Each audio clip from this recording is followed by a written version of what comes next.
was diagnosed at 18 months with a condition called cerebral palsy. I'm adopted. My parents waited 3.5 years to adopt me. I was 198 pounds, 39% body fat, and pre-diabetic. Didn't even know that part yet. 1 year later, I learned at a very early age that the falsehood of do not try and you will not fail. Welcome back, my friends. I'm here today with a special guest, someone who I already interviewed once, but it was so good we had to do it twice. Welcome to my friend, Scott McCreight. Scott, thanks for coming back on the show, this new show, Rising Authors. I'm really excited to talk about you, your story, and this amazing book that you've put down. Going through it again this last couple of weeks has been really fun, just kind of getting back into your story. But I'm really excited to bring this story to our amazing audience full of authors and aspiring authors. But I really wanted them to hear a little bit about who you are, why you wrote the book, and what you're doing today. So let's go back in time a little bit and just All share right. about where you're from and where you grew up, perhaps, and what was that like? All right. Well, I'm from and currently live in Austin, Texas, the music capital of the world. Yeah. And I grew up here, so I didn't know any better. And when I got to the age where I could explore my surroundings, I started exploring different areas. So ironically enough, I have lived and worked in every time zone in the United States, including Wow. Alaska and Hawaii. But I've always come back to Austin, Texas. So, Yes. yeah, So yeah, I that's grew up awesome. on Lake Austin. Yeah. My parents a competition water ski family. And so my dad is actually still skiing today and winning Wow. tournaments. And the passion that I write about in my book was there from the very beginning. I was diagnosed at 18 months with a condition called cerebral palsy, which is Mm, basically, for the layman, a stroke at or near birth. The mm, difference between a stroke after birth and cerebral palsy is we don't yet have muscle memory. So as you know, babies are all sure. centralized and they're starting to spread out and figure out the world. The muscle memory was maladaptively formed on my right side. I have what's called hemiplegia, cerebral palsy, and as best as I could, I wanted to be a water skiing prodigy. But as I say in my book, trying to get up on water skis, it was like ice skating on with ice Oh, skates with butter. So it's like a wet noodle yeah. thing. So Yeah. it really, I fell every which way, but probably the correct way. And so I learned very fast that I love the water. I actually learned how to swim before I walked. And Wow. so I actually became a scuba diver at 15, Wow. licensed at 16. And so I found the calmness of that liquid, alien liquid, so to speak, a lot more pleasing than being on top of it going like a bat out of hell. Yeah. Yeah, man. Well, it sounds, fascinating to me that you have this thing that's kind of, I guess, not necessarily in your way. We talk about this a lot, and when authors are always up against something when they're writing their book, their stories or whatever. But for you, it started obviously at a very, very young age that you had to overcome this thing that honestly, I feel like myself and a lot of other people take for granted. Movements of our bodies, our facial features, all these things. And I think it's profound when someone like you goes, you know what, that's going to be like, I'm not going to make that my story. My story is going to be even more epic than that. And I think, you talk a little bit about your mother who literally brought tears to my eyes and how she supports you throughout the book. I relate to that in that how my father supported my art growing up as a way to express myself. And I always love that about people's stories. Can you share a little bit about your relationship growing up when your mom like basically went out of her way to sign you up for scuba diving, even though Oh, you were yes. really unsure about signing up or even being able to do it, or even having the clearance from your doctor to be able to Yeah. scuba dive. So let me go back a little bit before the scuba diving story Yeah, because I need to set the frame here. So please. I'm adopted. My parents waited 3.5 years to adopt me into it. I was a premature birth and all that, and that's basically all I really knew, other than the family that had me really loved me, but was unable for whatever reasons and stuff like that, and that's all I knew. Um, my parents found out that I had cerebral palsy and all these tests and all that, and I spent a good portion of my childhood, early childhood, at what was called the Cerebral Palsy Center of Austin, Texas, Mm. and the story of how it came about, and the relationship there on many lives were changed as a result. I learned at a very early age that the falsehood of "do not try and you will not fail." I grew up in the Eanes district, Westlake High School, Eanes Elementary. Very sports endowed, very bright individual, prodigies and all that. And then there was a little old me, Scott. I was skinny. Um, my right side cerebral palsy, my right arm used to be way up here, and I'm doing it with my left, so I won't, the muscle memory.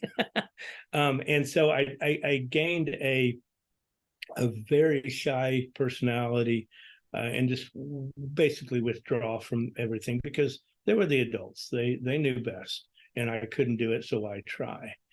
In the book, I talk about several key educators that would have nothing to do with that concept, and said, not only will you try, but you will succeed, including Mm. my own mom. And she went to every single session at the Cerebral Palsy Center.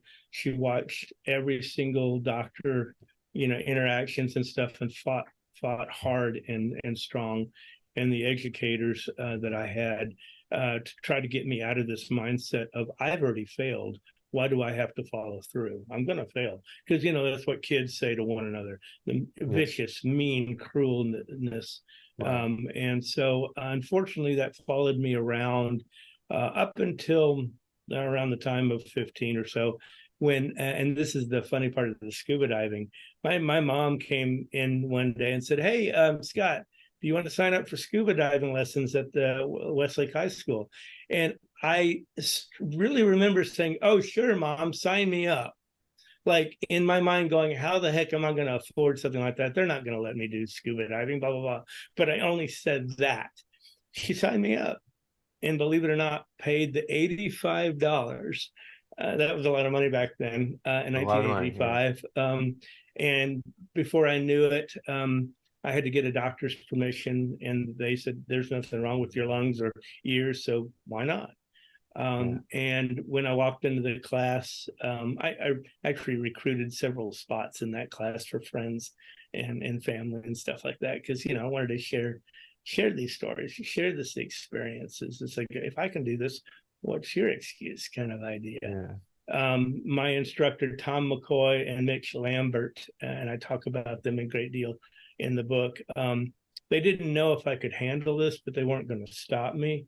And Mm. ironically, today, Tom McCoy and I are really good friends. He said I changed his outlook on the quote disabled unquote, Wow. meaning he didn't know if I was going to be able to follow through, be able to get certified or whatever, but he wasn't going to stop me, and found out that in the water, and this is true, I talk about with the neuroplasticity, that you take gravity out of the situation and we thrive. People with stroke, Mm. traumatic brain injury, and cerebral palsy. And that's one of the big concepts that I took back. And without that scuba diving first win, so to speak, of being able to achieve, Mm.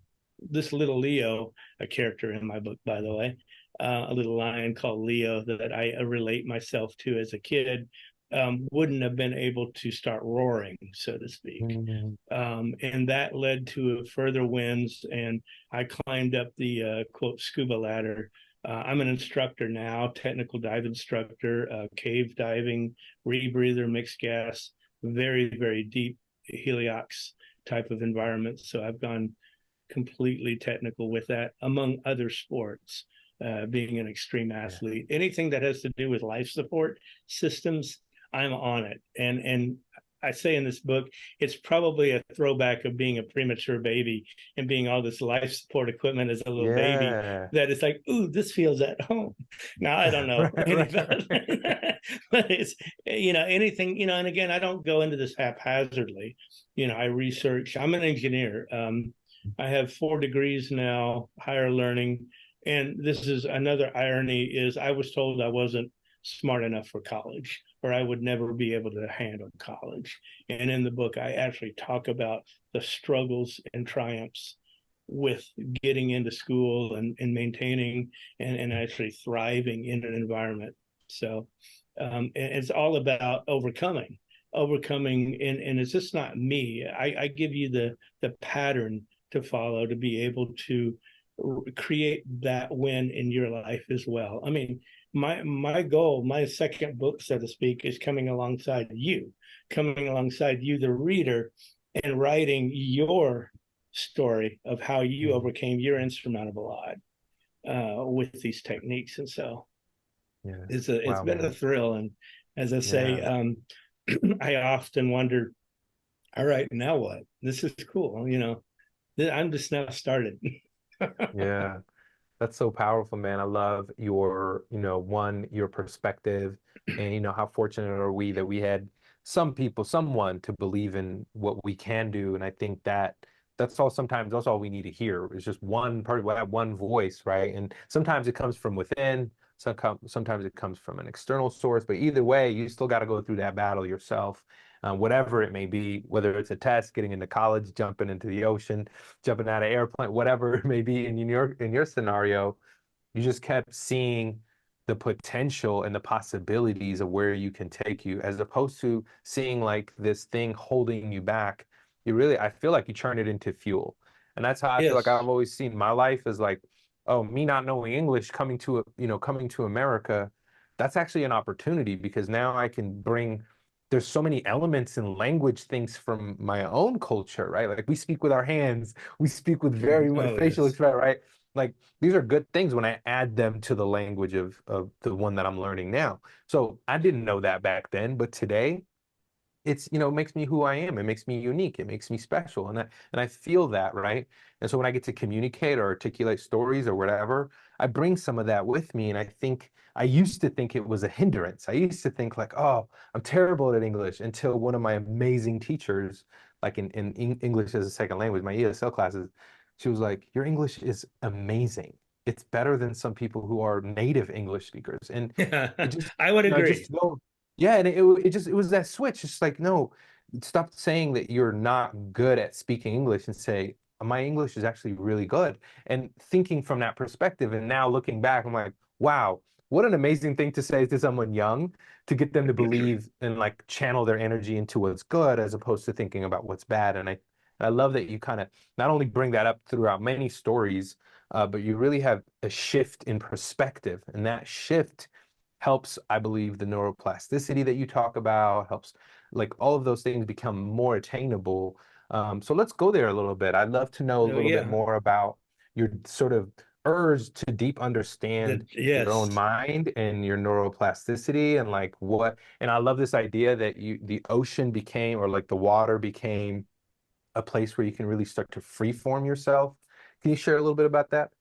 Okay. So while I was researching the book, so the book actually took 14 years of research, 4.5 years of writing, um, including a skydiving training accident that delayed a little bit. And the story's in the book, by the way, Sure. overcoming that in the 3 surgeries and massive amount of rehab, but also COVID right in the middle of that. um yeah, it's like, okay, God, what else can you throw in there? So bring it on. No, I'm just kidding.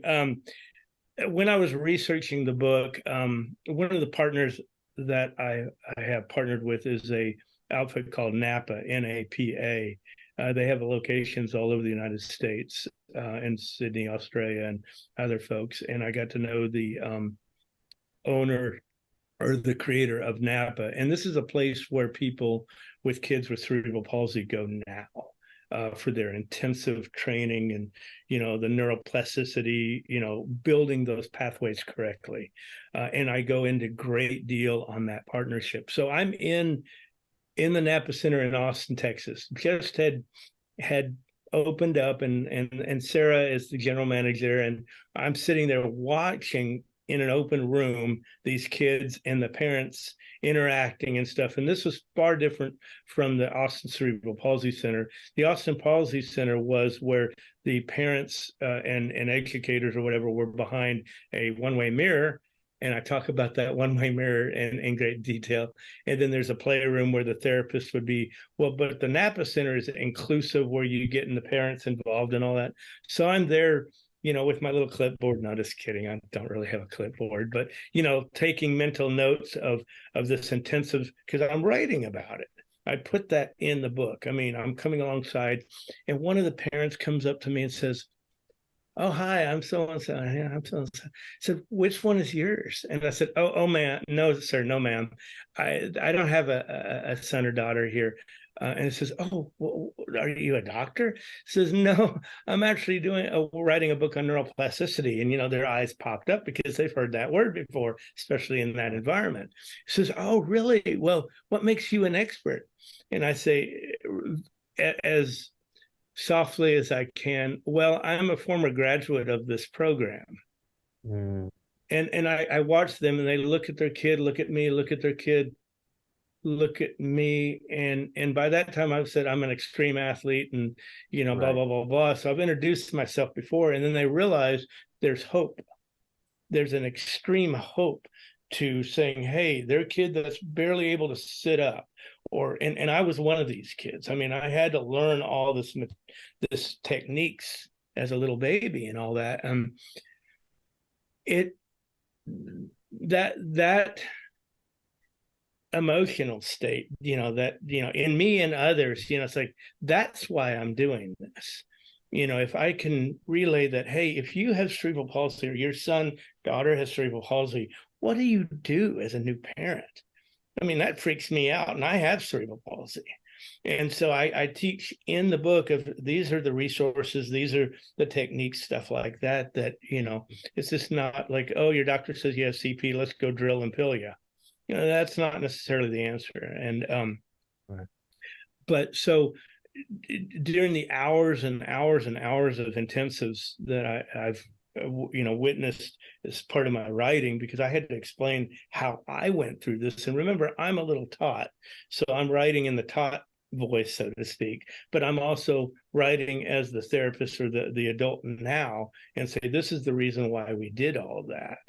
And so these parents, and I've actually talked to several people with cerebral palsy or parents of people, and so they've read my book, and it's like, it's changed their attitude on hope. It's, given them something to strive for. Now, I'm not saying your son or daughter needs to go jumping out of airplanes or scuba diving down to 350 feet or going into caves or, all this extreme stuff, whitewater rafting. But there is not a limit unless we place that bar on ourselves.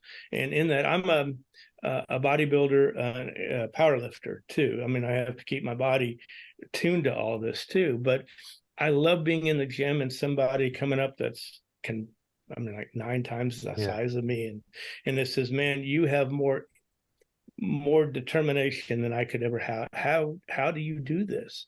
So, because I know where I come from. And I was told once, no, you can't do this, so why try? And I talk about that trainer that came alongside me in 2011 and just completely changed my paradigm. I mean, I was 198 pounds, 39% body fat, and pre-diabetic. Didn't even know that part yet. 1 year later, 163 at 16% body fat, and I came out of pre-diabetes. And I asked my doctor, now, when were you going to tell me about that diabetes part? Come to find out later, well, they won't tell you that necessarily because, it's, Mm. they get paid.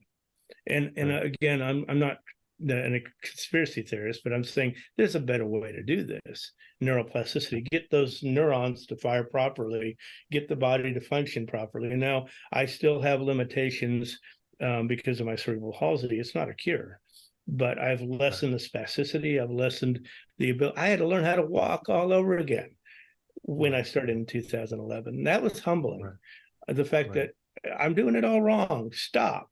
And then when I got injured in the skydiving accident, trainer led, ran into a wall in an indoor tunnel that I talk about in the book, devastated me. Absolutely. I mean, my left shoulder, my strong arm, the arm that I was doing most everything with, was completely banded to my body for 28 weeks and 3 surgeries.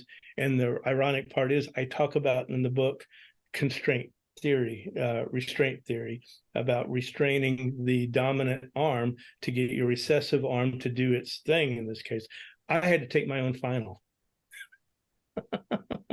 So, and people come up to me, especially during those days of being in a brace, and I was just, why do you do that?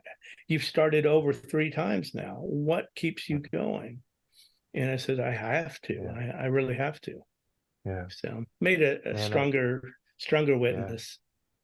Definitely. That's so empowering, man. I mean, again, here you are having overcome things throughout life and like really challenge yourself, put yourself in different uncomfortable situations that I feel like you said, like that guy that came up to you at the gym, like, man, I think what we all want to say is, how do you have the courage? How do you have it's not the ability, right? Because we understand the human body is capable of many things, but also there's an internal strength that people, to be honest with you, just this morning, there was a guy who had basically a similar condition that, and I've seen him multiple times at the gym. We always kind of nod at each other, and he's in there sweating his butt off, working out, doing his best.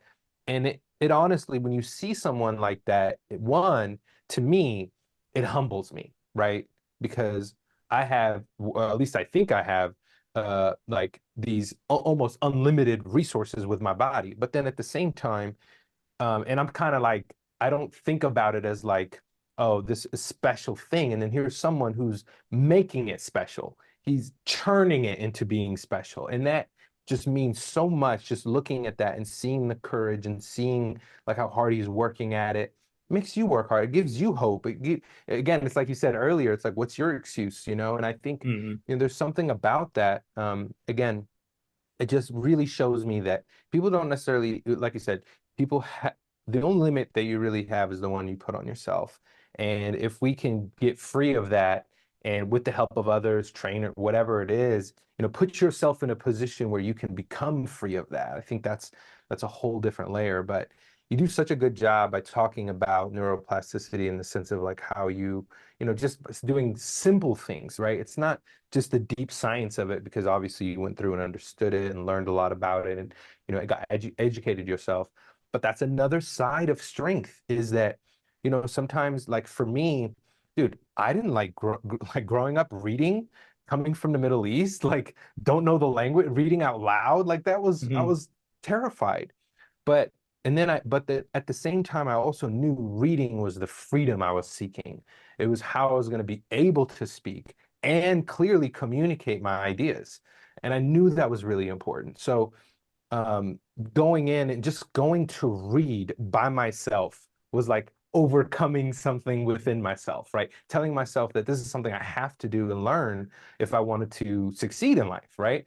And so, again, that mental conversation is what gets you to the gym, is what gets you to where you want to go and sort of start opening up those fields. And I love that perspective. You share it so well throughout your book. Yeah, let me bring up a really comical thing. This didn't make the book. This actually got edited out, and I wish I had been able to include this, but I couldn't tie it together. So whitewater rafting, class 5, that means the toughest of intense, the tough, intense stuff. And it's like, okay, a friend of mine says, we're going whitewater rafting today, or whatever, up in Colorado, the Royal Gorge, Arkansas River. And so I'm going, I know how to swim really well. This is really cool. Okay, I'll do it. I got the, we got the wetsuits and stuff like that. And it was freaking cold water too. Anyway, so we set out, and I met the guy, and the guy said, "Hey, are you going to be all right with cerebral palsy?" And first of all, that just irks me to no end because I tried so hard in my life to be quote normal. Yeah, right. Like I'm on the other end of the normal now. But I mean, this is in the Welcome to the club. 2009 before the transformation began, 2008, somewhere around there, maybe even earlier. I don't remember. But the point being is the guide comes up to me, real husky guy, got a beard. I didn't at the time. And it says, "Oh man, well, are you all going to be, can you swim all right?" And I went, I'm looking at him like with that Homer Simpson look, like, what? No, just kidding. I said, "Yeah, I'm fine. I'm really cool. I'm actually a scuba diver." I said, "Oh, that's cool. So we're going to put you in the back next to me. So, whatever." And it's like, "Oh, come on. Don't treat me with kid gloves here." And never been on a whitewater rafting other than being on a raft and, with calm water. So we start out and we were running the rapids and stuff. And there were let's see, how many people? 1, 2, 3, 4, 5, 6 people plus the guide. So it's a pretty big raft. And we get to the spot right after the Royal Gorge Bridge. I mean, he said, "Look up," at the bridge, and everyone would look up, and he would swing the raft around, So it's like, I'm not falling for that, And but it was the bridge, real small up there. So Wow. right after that was a series of class 5 rapids, and he was running the rapids, so to speak, and this big guy, humongous, beefy guy, not fat, but beefy, falls out of the raft, and the raft flips. I mean, like turns, not flips, Yeah. but turns around. And my friend Sherman said he says he looks behind him and goes like this, like, "This is real cool." And then he turns right around, and I'm gone.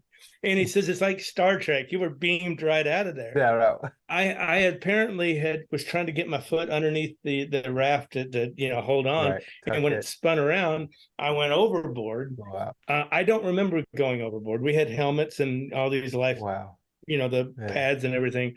I hit my head on a rock underneath the water and momentarily dozed. No big deal. I came to, and I'm in position. I'm going, "Oh, cool. I still got my paddle," because they told us if we lose the paddles, we pay for it. It says, "Oh, I'm just going to reach over and put my arm on the raft, like scuba diving, and hold on." The Yeah. raft was this tiny. So, I mean, I'm going God. down like crazy. I went, "Okay, feet properly." Oh, dang, this water is cold, so I swim over to the side and get up on the bank and waited for the raft. About 20 minutes later, the raft comes by. It says, "Hey, do y'all need help getting in?" It says, "No, here's the paddle." And I launched myself into it like a seal and get in. And, that I'm jazzed. And everyone's going, "Oh, man, that's so cool. Are you all right?" And I said, "Yeah, I'm fine." So we stopped for lunch, and the guy comes up to me and says, "Hey, Scott, was I too rough on you?" I mean, I said, "Hell no. The harder, the better." And that kind of Right. spurred on the idea here is I don't do easy well. A Mm, military friend told me that as a part of the book, but I do hard darn well. Actually, there's another mm, word that he used, but and it says you've taken what most people will never do and make it into a cool pastime and you show others the fun and the thrill of it through your writing and stuff. And I yeah. really wanted to include the whitewater rafting story, but I couldn't really tie it in. And the editors, the final pass didn't make it. But I Yeah. wanted to share Yeah. with your audience the fact that he was treating me with kid gloves, and yet Mm, this happened. I mean, both of us were fine, and that yeah. but everyone else afterwards going, "Oh, I want to jump in," like. Yeah. Yeah. Well, So that's so, yeah, I mean, again, and man. that's the idea: is jump in Yeah. and do these activities, Yeah. whatever God Definitely. puts on your heart is Definitely. a passion for this. Yeah. Yeah. And it's going to just push you out of your comfort zone. My first Literally right whitewater off the rafting. raft. Yeah, literally. My first experience whitewater rafting was up in India in Uh, Ladakh. So right at sort of at the beginning of the Indus River. I mean, it was no, category 5 or anything. It was very yeah, mellow, thankfully, because like I was terrified. point one. Yeah. But again, putting myself in that experience was so amazing. It was so fun. It was so thrilling. My heart was beating out of my chest a few times. But Mhm. that's what makes it super exciting and is like you Yeah. put yourself in that uncomfortable position. So while you were working on the book, how do you think the journey of writing and editing and like working through that changed you? And what's something you learned that you would like to pass on to others? So it was interesting. I had developed the outline and very much would recommend outlining what your story is as a new author. We learn this in school. You got to have an outline for your paper, and it's like, oh brother. But Yeah. putting an outline together, and there was going to be a co-author to this book, my trainer. So we had worked up an outline, and you do this part, going to do this part, you're going to do this part. Of course, none of that happened. I got to do all the parts and rework the outline. But in 2019, I couldn't do anything else because I had my skydiving accident and I was in recovery. So in a cast with my left arm on Christmas Day, with this computer that I'm talking to you through, it's like going, I guess I better start writing the book now because I'm done. My whole ending for that book has changed. It turned out to be a really cool ending so far. I mean, it's the experiences is still going, but the book was going to have a completely different ending. But because of the skydiving accident, it brought forth a greater depth, pun intended with skydiving, by the way, that I didn't intend on pursuing. So I started expanding the outline. I journaled, and I talk about this in the book. I started journaling when I was 18, 17 years old, somewhere around there. Journaling when I was about to go to college.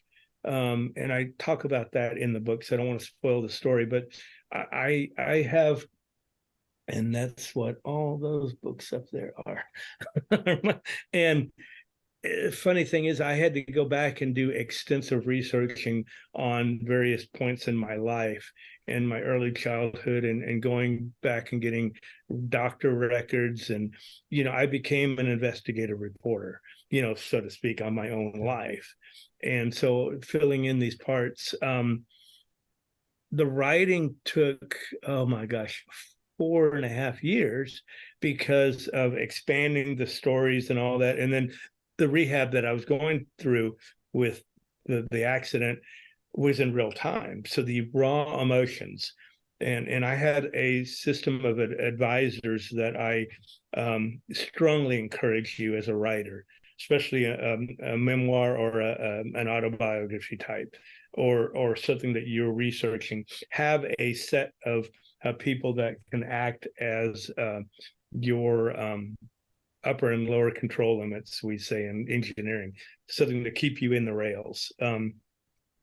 One of these advisors is a good friend of mine, Eric, that I comment about in the book, that went through a similar story with his shoulder, and so the pain and the rehab parts, and he got to read the book about the whole training or physical therapy and all that, and it brought a depth. And at some points in my life in the story, I wanted to just nuke it from orbit and be done with it. This was a failed experiment. What the heck am I doing? Boo-hoo. I mean, internalized instead of upwardly focused. I was inwardly. I mean, I was in the pain, writing through this pain. And that's what makes this book so much more three-dimensional, is because you feel this pain when you read it. I mean, there was raw emotions, and he was helping temper this emotions into a constructive. And then the parts where I just wanted to nuke her or nuke this, or said, no, you got to give more grace. You got to give more grace, and to yourself, as you're going through this for a reason.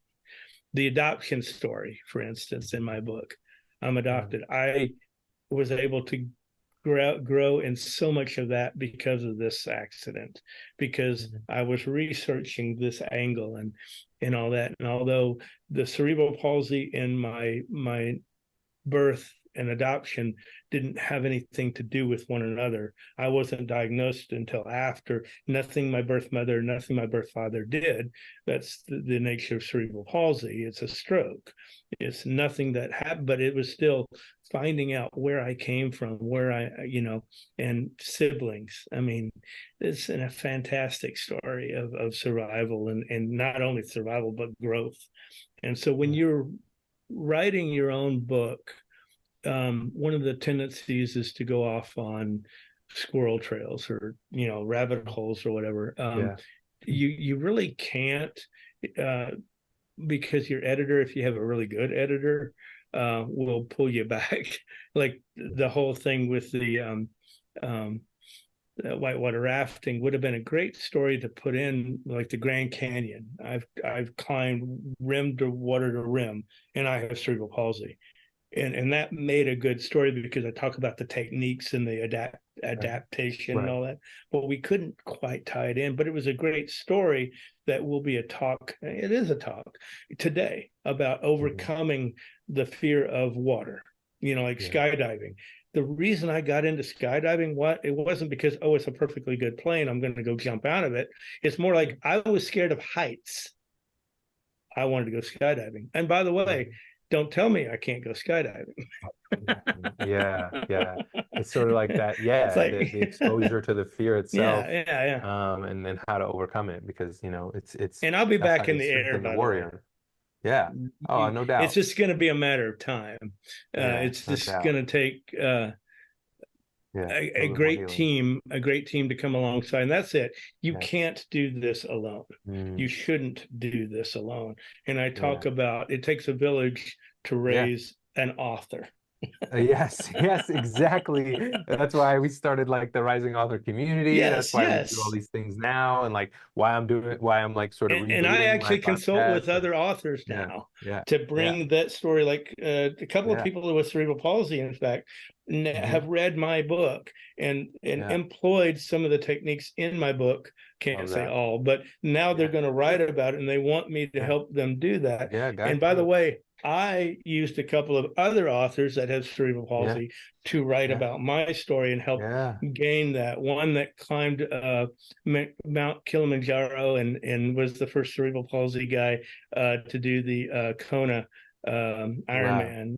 Bonner, and a really good friend of mine, and John Quinn, who wrote Somebody Like Me. He had cerebral palsy all the way through his military career and had to hide it. And so these were authors that inspired me in how to write, not necessarily you put the I before E and not that, but it's like the characteristics of your writing styles and stuff like that. And it's, I've learned, as I say to people, I'm just now ready to write my first book. That's amazing. Yeah, it's a journey, my friend. That's for sure. Is. Yeah, I love that. Well, thank you so much for sharing about that, man, because I feel like the writing process it brings out so much of who we are. It helps us connect dots that we didn't even think existed. I know it did for me in a lot of ways. But how do you use your book? This is kind of my final question to you, is really like about how do you use your book today to, sort of alongside your authorship, how do you use it, whether it's your business, whether it's your just kind of giving it away, whether, how do you use your book today to help you as an author, again, maybe lead into the next book, and potentially a third one. And obviously people are already inspired by what you do and how you do it and all these good things. Do you intentionally use your book to book speaking engagements, to get coaching consultants, so on and so forth? How do you go about doing that?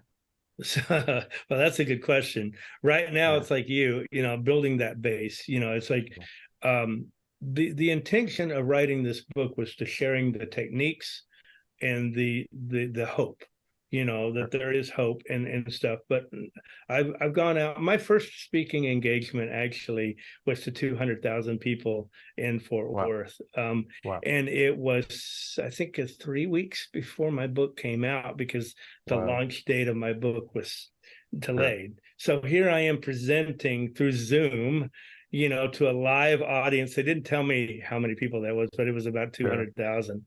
A company that had called me in for a talk on overcoming, and Yeah. incredible. But it's like I put together the program and stuff like that. But it's interesting, and it goes to show you I don't do easy. I just do hard darn well. Yeah, So, man. but no, I use the book as a springboard. It's like they see me doing these activities, and oh, you're an author too, really? And oh, well, you have a book? Oh, and or stuff like that. And it's never been about the book, but it's about the concepts within the book. It's about I give you that golden key, so to speak. It's not rocket science, but I give you enough to go. I want you to go out and do these things or more, because I love to hear people send me copies of my book with them, like holding my book on top of a mountain, or stuff like that, or on horseback, or I mean, it's just amazing. And it's just the fact that it's the idea that they're overcoming their insurmountable odds. And that was the reason why we picked this title. I did, is because I've come to death 3 times, not because of any of these things I'm doing, but before I actually started all this stuff. And it's like, it's not death that I'm wanting. It's the fact that I want to live life to the fullest and show others that our limitations, by the way, we all have them. That's part of life, but it's not inwardly dwelling on those limitations. It's upwardly focused on doing more than we think we can. As I say in the book, as a bodybuilder, I used a 45-pound Olympic bar as an analogy, and truthful. It's like the bar, I couldn't raise the bar physically, but also the bar of what I could do was set so low from society that by the time I get to that bar to lift it, I've already convinced myself I can't do it subconsciously. So I had to retrain my brain of can't, no, or try are 3 words you should never say in a gym. They're all quitter words. You've already convinced yourself you can't do that. Translate that to real life is like, you've got a bar of what you can do out there. It's like, not only do we raise the bar to a new height, but is there really a bar out there to begin with? And I talk about those concepts in the book, and it's inspiring people to, I love these stories when I hear from folks that says, you know what, I read your book, and like 5 months later, I went to go do this, or climb this mountain or whatever, and I'm finding myself being able to do more than I thought I could ever do. And that's what it's all about. So these speaking engagements, the motivational part behind it is the techniques behind this, and forming a nonprofit eventually on Brain Muscle Alliance, putting your brain and muscles in alliance to be able to do more than you can, but with the doctors, the brain doctors and the body doctors together, or these groups of people that I talk about and introduce you to in my book, that you can go off and actually, I've introduced these people to. It says, yes, you can. And it's like the Napa Center, the Dynasplints, NewFit, and all these e-stim. I talk about electrical e-stimulation and these modes and methods. Like, I'm just bringing things together so we can be the best we can be. And by the way, elite athletes, extreme athletes, are even reading my book and going, I've been able to get that much more out of whatever they're doing. And I'm just going, that's the idea. A to Z. So powerful, man. Alpha That's to so Omega. powerful. Yeah, I love that so much because again, man, your story is, jam-packed with unsurmountable odds, like literally. And I just going through it Just wait to the second the book. last few days. Yeah, well, like just going through the last few days has made me want to go a little bit harder in the gym. It makes me again, that just like on a personal note, because I'm, you and I have been chatting the last few weeks. So on that note, man, thank you so much for just hanging out with me today. Oh yeah, It's again a it's pleasure. my honor. Again, this was the last time we had this conversation. I kind of just scratched the surface. I think we got a little bit deeper this time around, and I appreciate that. So thank you for being vulnerable and like going there with me. It's Scott, it's just been an honor hanging out with you today, man. I've learned so much more about you, and almost done with the book here, and I'm gonna leave it a nice review. I can't wait to share this with our Nine audience, of stars. course. I keep Yeah, saying I want those man. 9 stars. People said, "There's no 9 stars." Says We'll no, get it there's going there. to be after. Yeah, I got that bar to raise. Remember? Yeah, yeah, yeah, definitely. The book is called Overcoming Insurmountable Odds: How I Rewired My Brain to Do the Impossible. This book is absolutely amazing. Like I said, it's already gotten me to go to the gym a little bit harder. And it's for those people who want to basically change their state of mind, the reframe, really rewiring how we perceive what we can and can't do. And Scott's story is absolutely remarkable. So thanks again for sharing that with us today, Scott. But besides checking out the book, where can people find you? Up on Facebook at Scott McCreight. And then Instagram, Scotty Mac 1, as in SCOTTYMACONE. And cool. I'm developing a website, but it hasn't been released yet. So stay tuned for that. Cool. Very cool. Well, again, Scott, thank you. It's been an absolute pleasure hanging out with you, my friend. Have a great rest of the week. Again, this is going to be awesome for our audience, and I'll share all the feedback I can. All right.